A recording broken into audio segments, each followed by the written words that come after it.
Fly me to the moon, let me play among the stars. Let me see what spring is like on Jupiter and Mars. In other words, hold my hand. In other words, baby, kiss me. Fill my heart with songs, let me sing forevermore. You are all I long for, all I worship and adore. In other words, please be true. Oh, in other words, I love you.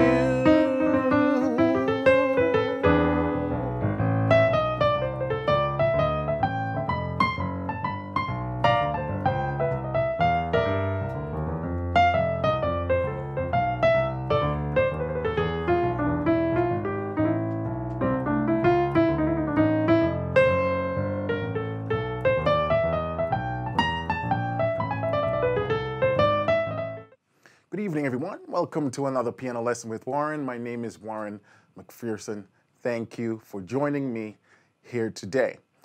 Today, I want to talk about walking bass lines. A lot of you guys have reached out to me about walking bass lines, and so I've sort of came up with a little list of steps that I think are important for you to learn and master before you can start to walk bass line effectively. Please note that walking bass line is not a beginner's skill. Intermediate, when you get into a more intermediate level is when walking bass line is going to be something that you can attempt and do it efficiently, because there's quite a few things to it. And one of the main things are independence, being able to have each hand doing something completely different and still keeping time. Anyways, so I'm going to go through and tell you the things now that are important for walking bass. The first thing, that's know your keys, know your scale. And that should go without saying. Because as you can see in the introduction, I was walking bass to this song. I know exactly what key I'm in. I know exactly what chord changes I'm playing, what chord changes are coming up, and so on. Because when you're walking bass line, you have to know where you're walking to, yeah? You have to know what chord's coming up next, and so you can sort of walk the bass line to match the chord that's coming up next. And so having a full command of your key and the chords you're playing, absolutely crucial. Without that, you're not going to be able to walk bass line. So that's step number one. Know your keys and know your scale. And this is one of the reasons I stress the importance of scale practicing in all my videos. Scales are the building block of music. It will help you with improvisation, walking bass, chord construction, everything. So you have to know your scales. Major scales, you can never know them too well. Learn your major scales inside and out. You don't want to have to think. The other thing that learning your scale helps is the independence. You know, when you're walking bass line, you don't really have time to think about which finger should go on which note and what's the best fingering. Scales help that to become sort of automatic. When you practice scales, you'll be able to walk any melodic line, left or right hand, comfortable, and that sort of just run automatics. You know, the subconscious mind take over and does that, so you can do all the cool stuff with your right hand or even sing while you're doing all of that. So anyway, that's step one. Know your keys, know your chords. Step two, start simple. And this goes for everything.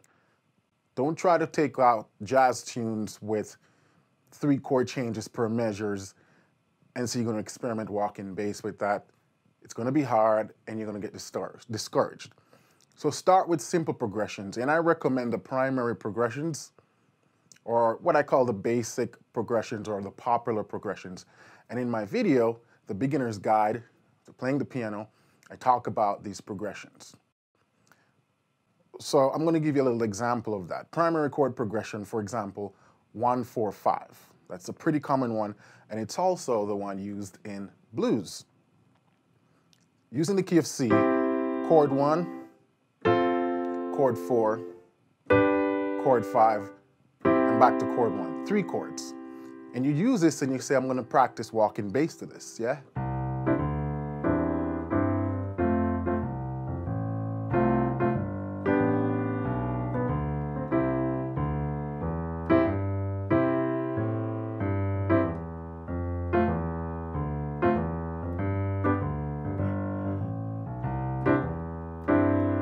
That was 1, 4, 5, and I was using what we call the diatonic scale, or notes completely from the key, C major.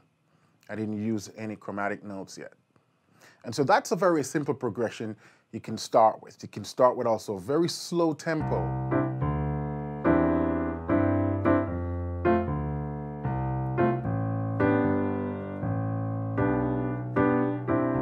And you might say, then what am I doing with the right hand? I'm doing what we call comping. And I'll be doing future videos that talks about right hand comping. There's really no rule to comping. You know, everybody has different comping patterns, and you can have multiple comping patterns also within the changes of a progression. What you can do if you're not sure what to do with the right hand yet is just keep it steady, playing whole notes.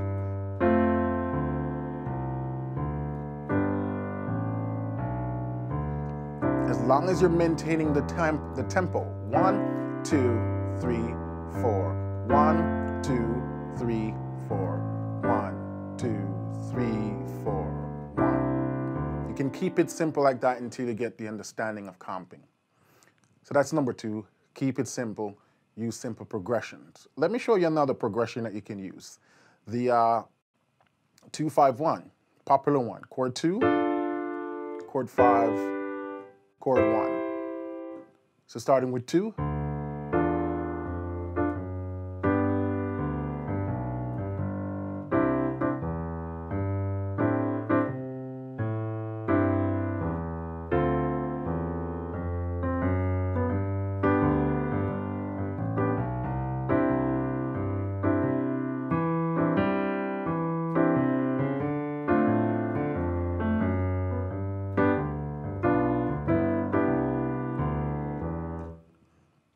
You can also do it with the 1, 6, 2, 5.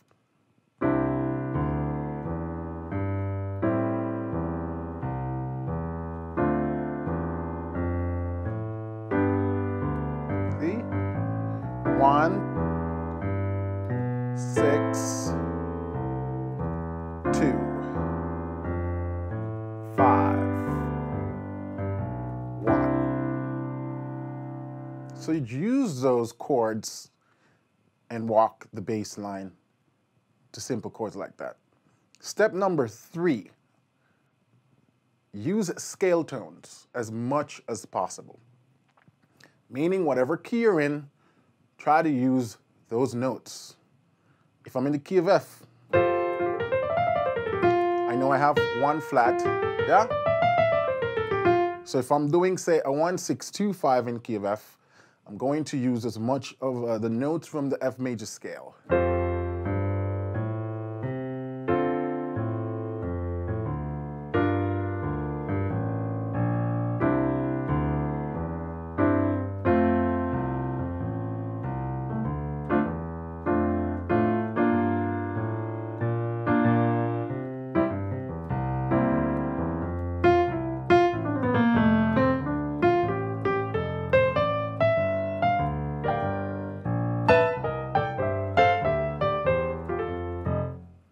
Part B of a 3, using scale tones, is using chord tones.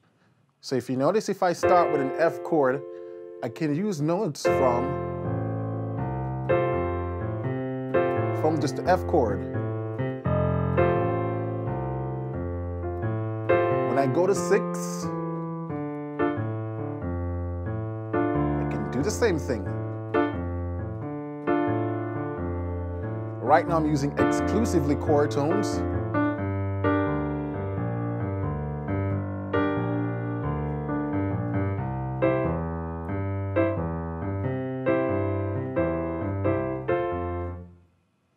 you have more options and possibilities when you use a combination of scale tones with chord tones. Step number 4,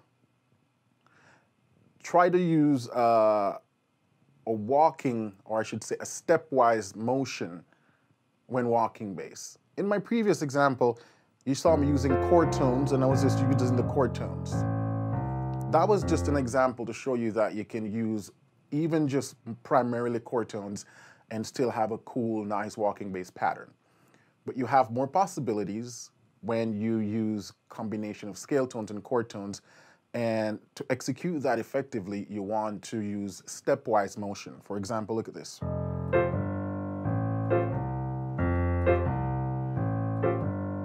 See, I'm using a stepwise motion. 6,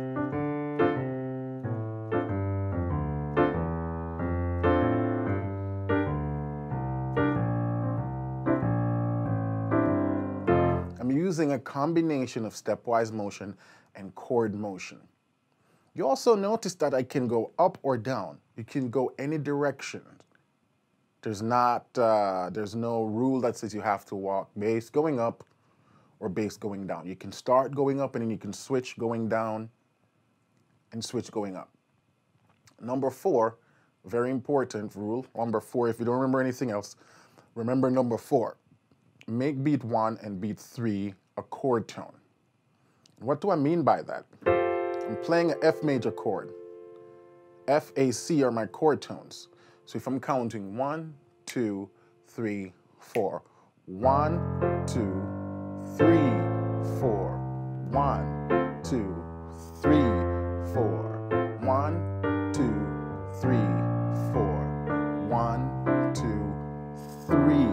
So as you can see, my beat 1 and my beat 3 are falling on a chord tone. When I was on the F chord, my 1 was on the F2, 3, my beat 3 was on a chord tone, it's on the A. When I go to the 6, beat 1, chord tone, 2, 3 chord tone, 1 chord tone, 2, 3 chord tone, 1 chord tone, 3 chord tone. So 1, 2, 3, 4. 1, 2, 3, 4, 1. And it might sound more complicated than it actually is. You're like, man, so I have to think about, make sure that I have a chord tone in beat 1 and beat 3. If you do it more from a oral perspective, listening, you can hear that if beat 1 and beat 3 doesn't have a chord tone, the walk bass pattern is going to sound off. It's going to sound funny. For example, if I do 1, 2, 3, 4, you know, start doing stuff like that, you get lost immediately. The dissonance starts to ring out. And so keeping beat 1 and beat 3, a chord tone is crucial to walking bass pattern. So even if you're jamming on, say, 1 chord for an extended period of time,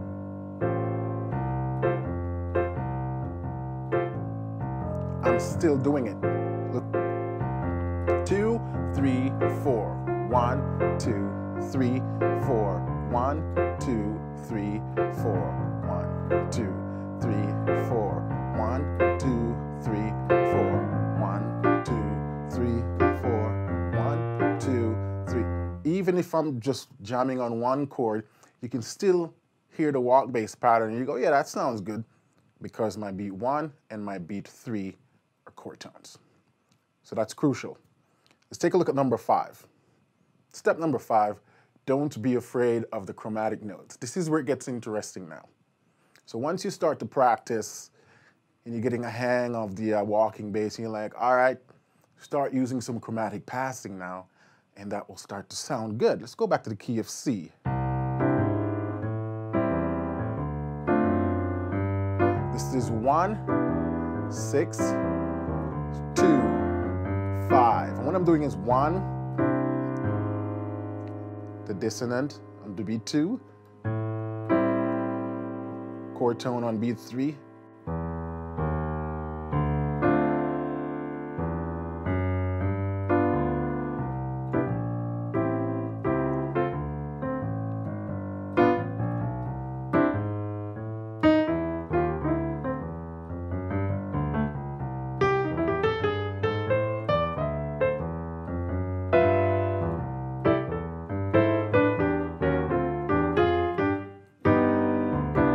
can start using chromatic notes, still bearing the rule about make sure chord 1 and tone 1 or beat 1 and beat 3 are chord tones.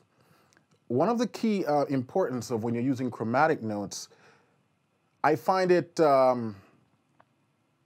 most effective when you use chromatic passing just before the next chord changes or just before a chord tone. For example, 1, chromatic is just a half step passing to 6, chromatic, chromatic.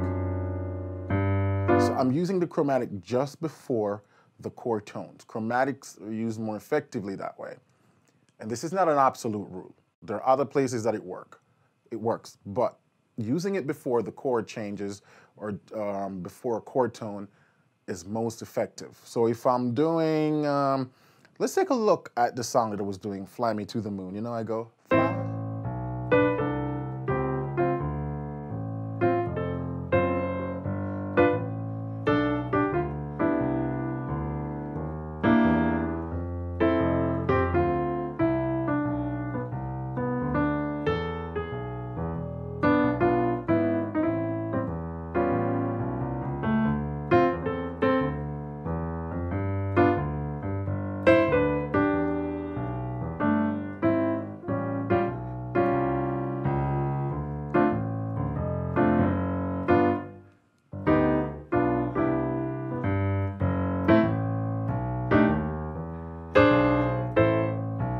So as you can see, where I'm using those chromatic passing, it's just before the chord changes. Step number 6, and this is the last step. Don't be afraid to use repeats. You don't have to use a different tone on every beat. Look at this.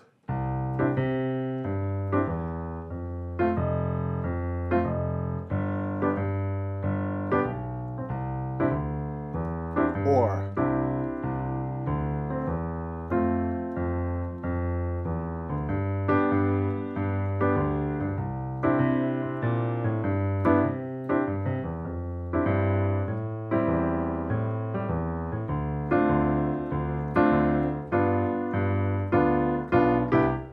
you can use repeated tones. You can use the octaves or just the same note you can repeat. I mean, obviously you don't want to sit there repeating the same note for over a measure, then it starts to sound monotonous and uninteresting. But you can use repeated notes. So to recap, know your chords, know your scale inside and out. If you're new to walking bass, start with simple progressions. The primary chords, the secondary chords. I talk about it again in my tutorial, The Beginner's Guide. If you want to learn more about walking bass with blues and the blues changes, you can also pick up my tutorial on my website on everything blues. Step 3, use a lot of scale tones. Use a lot of scale tones and chord tones. Step number 4, make beat 1 and beat 3 a chord tone. Chord tone. This is the most important step, in my opinion. Make beat 1 and beat 3 a chord tone. Step number 5, don't be afraid to use chromatic notes, but use chromatic notes just before a scale tone and be tasteful with it. Chromatic notes are like salt in the food. You put a little salt, food tastes good. You put too much salt, you ruin the food. You use too much chromatic notes and not using them in the proper place before chord tones, it ruins the walking bass pattern. And number 6, use repeated notes. Repeated notes are your friend. All right, so that's what I have for you guys today on walking bass. In future tutorials, I'll talk about right hand comping chords and specifically rootless voicings. Because if you notice when I'm playing with 7th and 9ths, I'm not playing any root. I'm not playing any root notes. In my right hand, I'm using what we call rootless voicings. Yeah?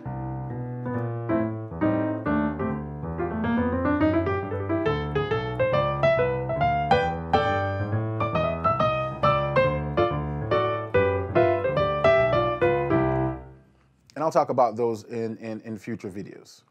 But so now go now and experiment with walking bass pattern. And if there are any other, for those who are more advanced, if there are any other steps that you think are crucial to walking bass pattern, please leave it in the comments below. I'll join in on the dialogue. I'd like to hear what you guys think. Also, be sure to leave any questions. I'll always answer your questions. So if you have any questions about this tutorial or any other tutorial, you can shoot me a message down below in the comment section, all right? Until then, my name is Warren McPherson. Keep singing, keep listening, and keep practicing. Hop over to my website, check out those tutorials, and be sure to also follow me on Facebook. I post a lot of inspirational stuff and additional videos that I find, you know, surfing the internet to motivate you guys and to keep teaching you guys additional content. I'm also on Instagram, so head over there, hit the like button or the follow button, and take care, all right? See you soon.